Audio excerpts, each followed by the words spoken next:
अब सवाल ये आता है कि हरियाणा की 2 सीटें सेफेस्ट सीटें कौन सी हैं भाजपा के लिए? मुझे लगता है गुड़गांव और फरीदाबाद सेफेस्ट उनके लिए, मतलब अनुकूल सा माहौल है वहाँ पे। अनुकूल सा। 3 सीटें टफ कंपटीशन है, कौन सी है? हर जगह कंपटीशन है। फिर भी मानने की भी ये तो देखो अभी तो वो हालत हो रही है, 4 सीटें दंगल में है ना, 10 पहलवान खड़े हैं, लंगोट घुमाने लग रहे हैं आज के दिन। शामी तो कोई पहलवान आया नहीं। तो असली ये प्रेडिक्शन आप कर लेंगे उस दिन जिस दिन कैंडिडेट आ जाएं। बहुत कुछ मैटर करता है कैंडिडेट के ऊपर। चलो मैं आपसे बात करता हूँ रोहतक की।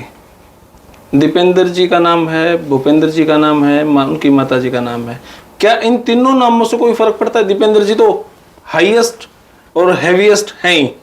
अगर आशा हुड्डा जी का नाम आवे तो कहीं 2-4% में फर्क पड़ता है। देखो रोहतक में मैं रह रहा हूँ इतने साल से, रोहतक में इन परिवार में से कोई आ जाए 1-2% का कोई फर्क नहीं पड़ेगा। कुछ फर्क नहीं पड़ना। इनको वोट देना है भूपेंद्र हुड्डा के, जिसको देना है। उसमें दीपेंद्र आ जाए, आशा हुड्डा आ जाए, भूपेंद्र, कतई फर्क नहीं पड़ता, कम से कम रोहतक में। ओके हाँ, तो ये ठीक है, बातें करने के लिए पॉलिटिक्स की आप बातें करते हैं तो ये भी कर लेते हैं, पर कोई फर्क नहीं पड़ता। कोई फर्क नहीं पड़ता इस बात से। सोनीपत की अगर बात करें, सतपाल ब्रह्मचारी, पता नहीं ये नाम ले रहे हैं सतपाल ब्रह्मचारी, मैंने तो आज तक देखा नहीं कौन है वो गंगोली गांव से सफेद होल के। हाँ, मैं मतलब मिला नहीं कभी उस आदमी का नाम बेरा।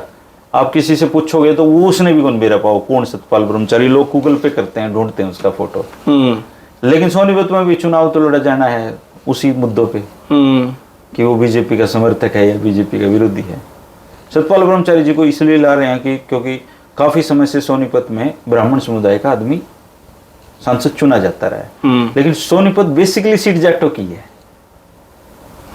अगर आप कम्युनिटी के वोटों का हिसाब किताब लगाएं तो जाट मतदाता सबसे ज्यादा। तो आपके हिसाब से कौन मजबूत हो सकता है? कोई आ जाए, वहां हुड्डा साहब के नाम पे चुनाव होना है, कोई आ जाए तो 50-50 है, जीत भी सकते हैं, हार भी सकते हैं। हाँ, सतपाल ब्रह्मचारी जी आ जाएंगे तो उस पर ये मतलब ये इशू ही खत्म हो जाएगा कास्ट वाला। फिर बीजेपी को कुछ और सोचना पड़ेगा वहां पे। ओके मतलब ब्राह्मणों में भी कई मतदाता तो ऐसे हैं ना जो ये सोच रहे हैं कि सतपाल आ गया तो दे देंगे वोट। ऐसा कुछ प्रतिशत तो ऐसा मिलेगा जी, जो खट्टर को वोट नहीं देना चाहते जी, या बीजेपी को वोट नहीं देना चाहते, तो वो सतपाल ब्रह्मचारी के नाम पे दे सकते हैं। हालांकि ब्राह्मण समुदाय का अधिकांश समूह बीजेपी का वोटर है आज के दिन जी, उनको कोई फर्क नहीं पड़ता। लेकिन फिर भी परिवार में भी आप 4 लोग हैं तो एक तो खिलाफ जो कुलदीप शर्मा का अगर बात करें तो सोनीपत में कुलदीप शर्मा बहुत कमजोर कैंडिडेट, बहुत कहीं से लड़ा लो। एक दहिया साहब, वो तो मुझे लगता है आने वाले टाइम में गन्नौर से भी कमजोर कैंडिडेट है। दहिया साहब हैं जो सुरेंद्र दहिया मजबूत कैंडिडेट है। अगर उनको टिकट देती है कांग्रेस तो वो मेरे हिसाब से जीत सकते हैं, जीत सकता हूँ। बात करें कि करनाल से आपको क्या लगता है कौन मजबूत हो सकता है कांग्रेस का वहां पे? करनाल में आप वीरेंद्र राठौड़ को दे दो टिकट, वीरेंद्र मराठा को दे दो टिकट। मराठा का नाम ज्यादा चल रहा है, जब किसी का चल रहा है। अगर इन दोनों में से किसी को भी टिकट मिलती है तो, या फिर पंजाबी कम्युनिटी के किसी नेता को दे दो। और जो कुलदीप शर्मा का लड़का चाणक्य जीरो है जी, जीरो है। हाँ, मतलब हरियाणा में सर्वाधिक मतों से हार होगी उसकी। ये इंडिया में नंबर 1 जीत सकता है ना? नंबर 1 भाजपा हरियाणा में हो सकता है। ओके, नंबर 1 तो फिर मोदी जी होने चाहिए, अमित शाह होने चाहिए जी। अब बात करें थोड़ा सा और आगे चलते हुए कुरुक्षेत्र में कंपटीशन है जी, अभी काफी कंपटीशन है और ये कंपटीशन दोनों ललाओं में है। अबे चौटाला जी कोशिश कर रहे हैं पर अभी तक उतना फ्रूटफुल मुझे लग नहीं रहा है उनका चुनाव। अंबाला से मुझे लग रहा है वरुण बुलाना का नाम आ रहा है, बहुत मजबूत कैंडिडेट होगा क्योंकि रतनलाल कटारिया जी ने 0 आउटपुट था उनका। ठीक है, वो शायद इस बार अगर भगवान उनकी उम्र देता तो उनकी टिकट भी कटनी थी, अंबाला से टिकट कटनी थी। उनकी बहु पत्नी को दे दी, सोचा सिंपैथिकल है। और सच्चाई ये है कि वहां पे कोई कैंडिडेट भी नहीं था बीजेपी के पास। बीजेपी 10 साल सत्ता में रहेगी, मनोहर लाल जी 10 कैंडिडेट भी नहीं खड़े कर पाए लोकसभा के, उधारे ले रखे सारे 6। तो वहां पे बंतो कटारिया में और वरुण मुलाना में मुकाबला होगा। वरुण के अलावा कोई एक वहां पे नरवाल है, वो भी बहुत अच्छा कैंडिडेट। अगर शैलजा ही वहां से होती तो बहुत अच्छे चुनाव लड़ते और शायद जीत जाते शैलजा जी आज के दिन मोस्ट डिमांडिंग कैंडिडेट है। सिरसा और अंबाला में अगर बात मैं तो कहता हूं कि ब्रिजेंद्र सिंह को अगर हिसार में टिकट नहीं दे रहे, शैलजा को दे दो, हिसार से भी जीत जाएंगे। शैलजा। हाँ, अगर मैं बात करूं शैलजा जी पे, सिरसा, अम्बाड़ा या हिसार? कहीं से जिता दो जी, कहीं से टिकट दे दो कांग्रेस उनको, वहीं से इस बार वो चुनाव जीत रही है। ओके, अब फिर तो सिरसा का टॉपिक भी खत्म होगा, हिसार का टॉपिक भी खत्म होगा। वो ये है ना, टिकट मिलती कहाँ से है? टिकट मिलती है, मुझे ऐसा लग रहा है कि उनकी तैयारी सिरसा से है, क्योंकि मैं नरवाना से सर्वे कर रहा था। नरवाना में लोग बोले अगर शैलजा को टिकट मिलेगी तो हम शैलजा के। अब ये देखो ना, अगर हिसार से टिकट दे दे तो कमाल नहीं हो जाएगी, जनरल सीट पे एक दलित आ जाए। इससे पहले चौधरी चांदराम भी लड़े हैं बस। और उनका घर वहां पे है, उनका हल्का वहां पे है। तो आपके जो सारे समीकरण है हिसार पे फिट बैठते हैं। अगर ब्रिजेंद्र सिंह, मुझे लगता है सबसे बढ़िया कैंडिडेट कांग्रेस के लिए वहां पे ब्रिजेंद्र सिंह हो सकते हैं। शैलजा जी से बेस्ट हाँ, ब्रिजेंद्र सिंह है। ठीक है, ब्रिजेंद्र सिंह नहीं है तो फिर जयप्रकाश जी को दे दो। बोर्ड तो वही है, फैक्टर तो वही है, मोदी जी को तो देखना फिर है। मोदी जी को आपके हिसाब से शैलजा जी कहाँ मजबूत है? मुझे लगता है हिसार, अम्बाड़ा, सिरसा तीनों जगह मौजूद, कहीं से इक्वल है। बात करें भिवानी की, भिवानी में क्या स्थिति लग रही है? भिवानी में आज के दिन तो धर्मवीर सिंह काफी ठीक पोजीशन पे दिख रहे थे। उनकी एक रैली फ्लॉप गई, सुनिए कहाँ से? रैली में आप लोग जाते नहीं यार, किसी की नारनौल का या कहाँ एक रैली हुई थी। आने वाले टाइम में ये रैलियां बंद भी हो जाएंगी। आजकल रैली है इसके ऊपर, किसी ने टाइम को नहीं, लोग इसी पे लाइव देख लेंगे, नहीं लगता लाइव इतने लाइव घुसते हैं और इंस्टाग्राम चलावे। खत्म हो गया वो रैली वाला दौर, कोई नहीं जाता, टाइम खराब नहीं करता, गर्मी नहीं मरता। कोई एक आध % आदमी रैलियों में जाते हैं। रैली फ्लॉप होना, रैली सफल होना, अगर रैलियों से सरकार मरती तो इनेलो की तो अब तक जाती ही नहीं। हरियाणा में 2 सीट तो आपने सेव कर दी भाजपा की। कौन सी सेव होगी भाजपा की? फरीदाबाद गुड़गांव एज है उसमें, आप सेव एक भी नहीं कर सकते। ओके, जब तक कैंडिडेट नहीं मतलब 10 में एक थोड़ा सा ऊपर लगता है भाई, उनका ऊपर हाथ है उस पर। ठीक है, अब मैं बात करूं कांग्रेस को, आप कितनी सीटें यूं लगती है कांग्रेस की? इतनी तो 60% उम्मीद है जीत जाएंगे। देखो रोहतक सीट जीत रही है कांग्रेस, एक और बस एक ही जीत रही है कांग्रेस। शुरू होते खत्म हो गई सर बात। नहीं देखो, आप 3 सीट होगी अब। देखो, 2 भाजपा, एक कांग्रेस, ये नो समझ लो इनका ऊपर हाथ है। ठीक है, तीनों में। अब दीपेंद्र की जीत आप कैसे तय कर सकते हैं भाई? चुनाव आएंगे, मसले क्या होंगे यहाँ पे, आखिरी के दिनों में राजनीति बदलती क्या होगा, क्या कौन गलती कर जाए किससे। आज के दिन 3 पे हाथ बहुत मजबूत है इनका, ऐसा लगता है। बाकी कांग्रेस का, कांग्रेस कहने को तो आप अगर मोटा मोटा अनुमान लगाए तो मुझे लगता है कि 5-5 का मतलब समीकरण है। 5 सीटें बीजेपी जीत सकती है और 5 सीटें कांग्रेस जीत सकती है। कुरुक्षेत्र के अलावा की बात कर रहा हूँ। ओके, ठीक है, ये ऐसा मोस्टली ओपिनियन है। होगा क्या जब लास्टली कैंडिडेट आ जाएंगे, उसके बाद आप तय कर सकते हैं। अभी तक मैं 4 लोकसभा में करीबन सारे हल्कों में जाया हूँ। भिवानी की अगर हम बात करें, महेंद्रगढ़ भिवानी की, भिवानी में रावदान सिंह, श्रुति चौधरी, किरण चौधरी। श्रुति चौधरी दोनों मजबूत कैंडिडेट हैं। रावदान सिंह और श्रुति दोनों के दोनों इक्वली मजबूत कैंडिडेट हैं। कौन से को आप चुनाव लड़ा दियो, धर्मवीर जी को टक्कर देंगे। रावदान सिंह का ज्यादा नाम मजबूत सुना। कास्ट बेस्ड पॉलिटिक्स के हिसाब से आप सोच रहे हैं ओके, कि हीरो के तो वोट मिल ही जाएंगे, जाट भी दे देंगे या दूसरी कम्युनिटी भी जुड़ जाएंगे।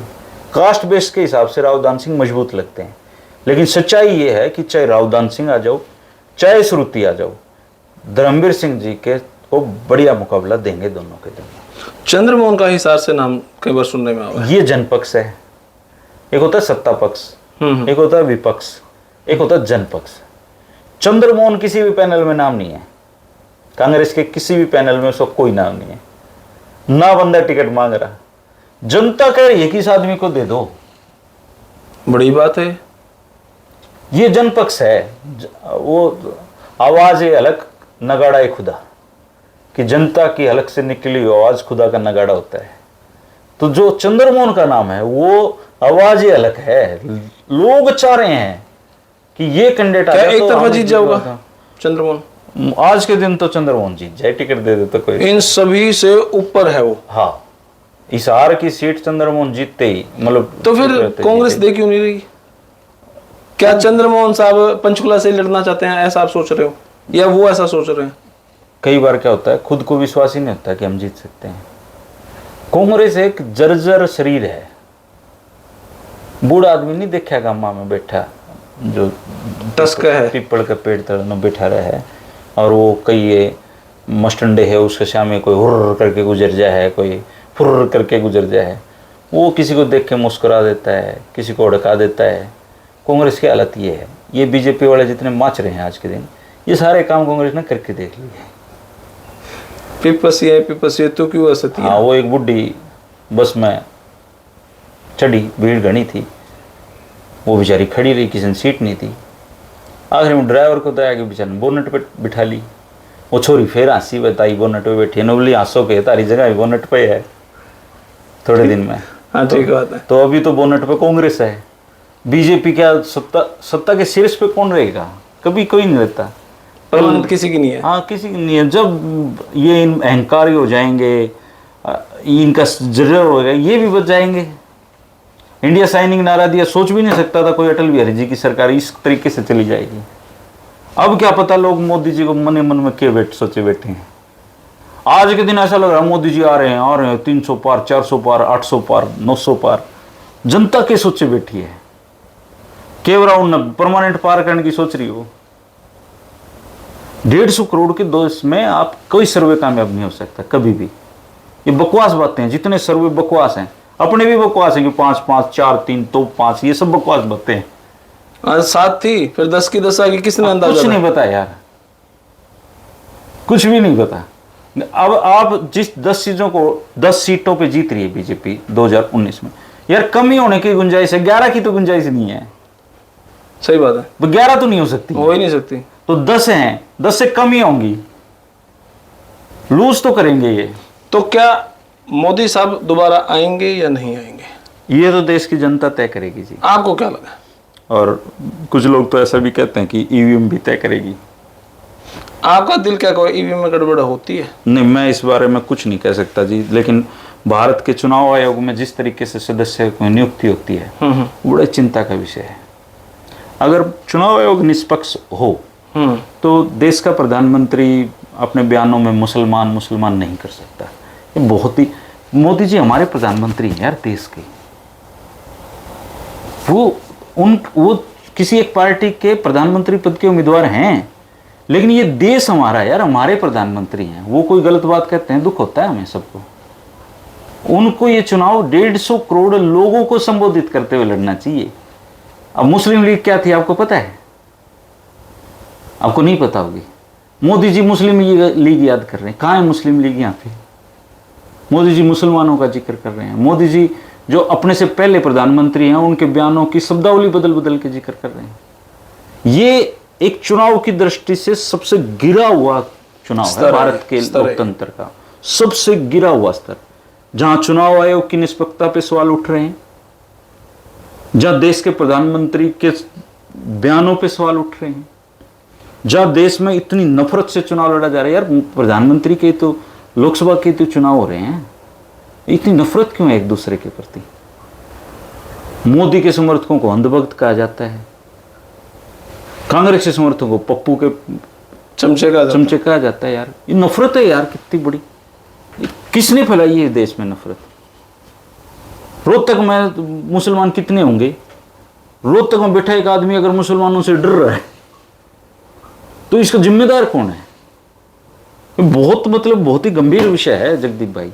ये देश का ये चुनाव नफरतों के लिए भी याद किया जाएगा कि हमने कितनी नफरत से चुनाव लड़े हैं। मोदी जी ने जो सत्ता में बैठ के जो कैक्टस बोए हैं ना, वो खुद उनको भी आने वाले समय में लहूलुहान करेंगे। अगर वो 300 पार 400 पार जैसा कह रहे हैं, अगर वो वैसा जा रहे हैं, तब भी उनका आने वाला जो टर्म होगा वो बहुत संकटों भरा होगा। वाह। तो भाई यो इंटरव्यू दिल की सारी तमन्नाएं पूरी होगी ऐसा इंटरव्यू करके। और हरियाणा की सारी राजनीति 66 से लेकर अब तक, वैसे तो पत्रकारिता जब 1920 से शुरू करी भाई साहब ने, वहां से लेकर अब तक की बातें, ऐसा इंटरव्यू तो आपने कभी देखा नहीं होगा और मैंने कभी करा नहीं। तो आई होप जो यूपीएससी स्टूडेंट उनके लिए इंटरव्यू है, आई होप जो 8वीं के बाद जो बच्चे पढ़े हैं +2 तक उनके लिए इंटरव्यू, ग्रेजुएशन वालों के लिए इंटरव्यू है, और सारे पॉलिटिशियन खातिर इंटरव्यू, सारी राजनीति खातिर इंटरव्यू। ऐसा इंटरव्यू आपने कभी देखा नहीं हुआ। तो भाई साहब आपका बहुत बहुत शुक्रिया। जगदीप भाई, आपने बहुत आए, बात करी और इतने सारे दर्शकों से मिले। जगदीप भाई का चैनल बहुत बढ़िया है, इसने सब्सक्राइब कर लियो भाई। एक छोटा चैनल अपना भी है, गुरुकुल ऑफ पॉलिटिक्स, उसको भी सब्सक्राइब कर लियो। बिल्कुल भाई, बिल्कुल। गुरुकुल ऑफ पॉलिटिक्स, बहुत सारी चीजें आपको सीखने की मिलेंगी वहाँ, प्योर राजनीतिक और मजेदार। अगर आप राजनीति में इंटरेस्ट है, यूपीएससी की तैयारी करें, पॉलिटिक्स पर आपका फोकस है और सीखना चाहें तो गुरुकुल ऑफ पॉलिटिक्स आप देखें भाई। तो बहुत बहुत शुक्रिया भाई साहब आपका। नमस्कार। तो भाई यह वीडियो आपने किसी लगी कमेंट बॉक्स में अपनी राय दे। तब तक के लिए धन्यवाद। जय हिंद, भारत माता की जय। Thank you.